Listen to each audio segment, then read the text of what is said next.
سایه‌های خیانت راوی داستان‌های واقعی زندگی هاست.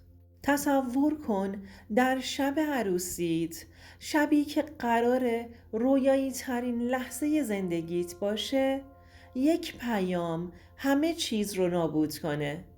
در یک ثانیه بفهمی فریب خوردی.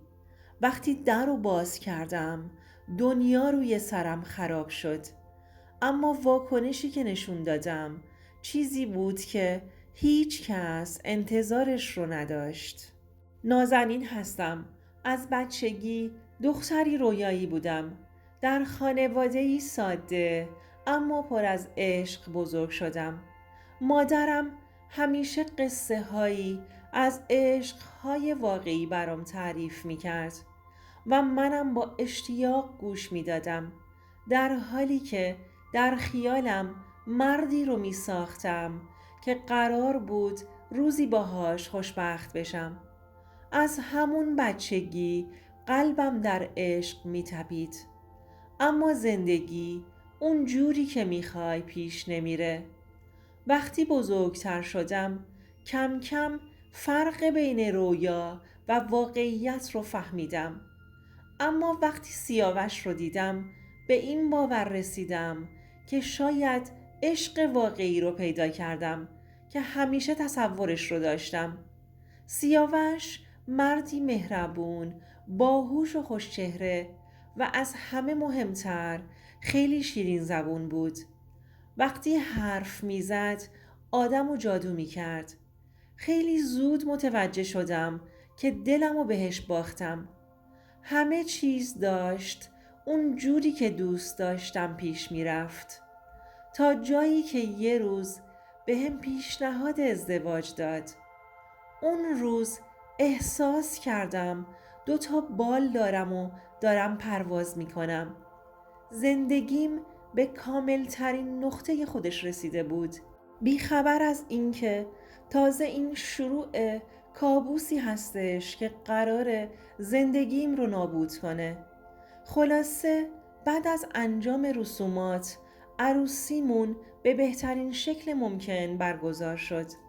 لباس سفیدم، گلهایی که روی میزها بود، صدای خنده و شادی مهمانها همه جا پیچیده بود. انگار یه رویا بود که به حقیقت پیوسته بود.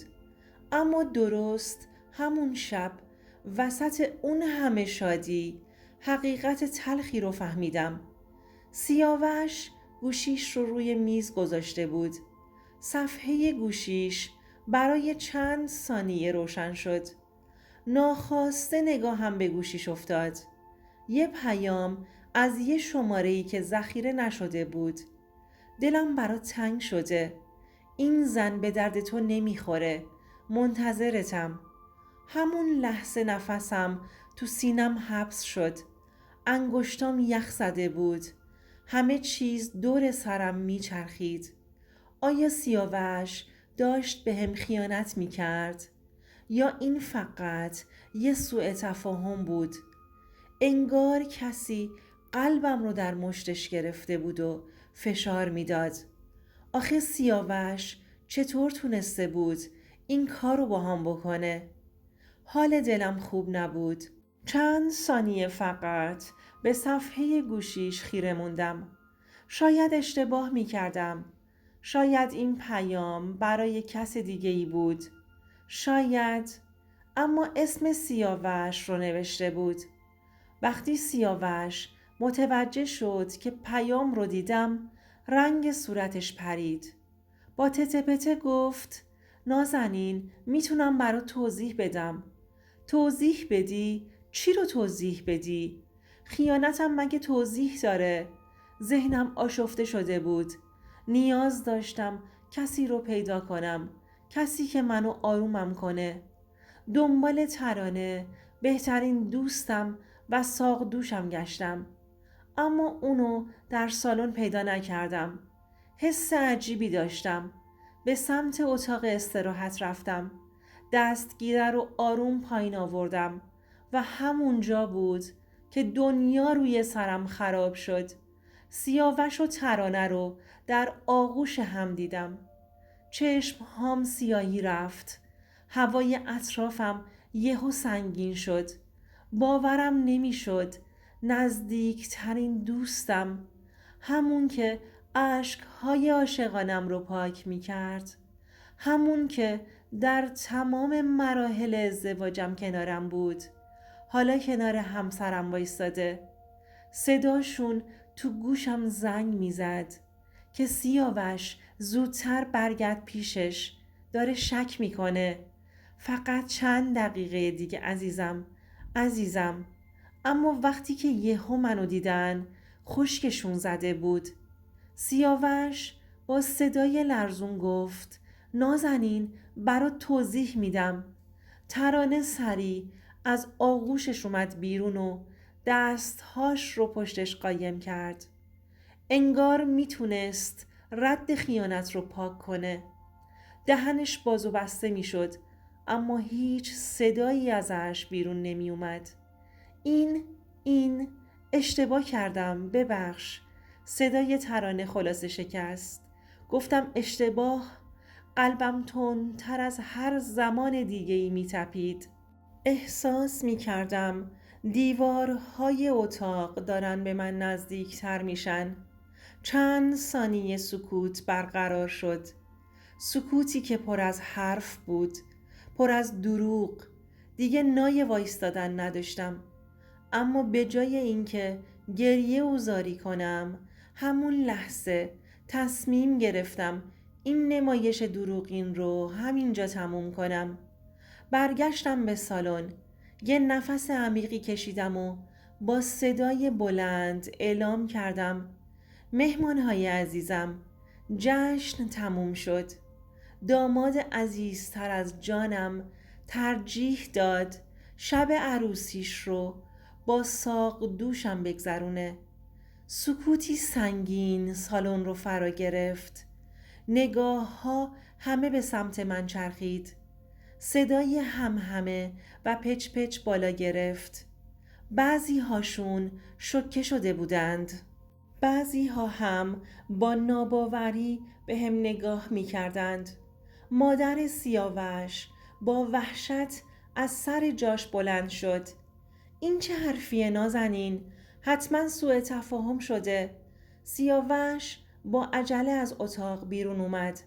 پشت سرشم ترانه با صورتی رنگ پریده بیرون اومد. همون لحظه نگاهشون به نگاهم افتاد. تو چشمای من زل زده بودند. همون لحظه متوجه شدم که این تصویر تا ابد در ذهنم حک میشه.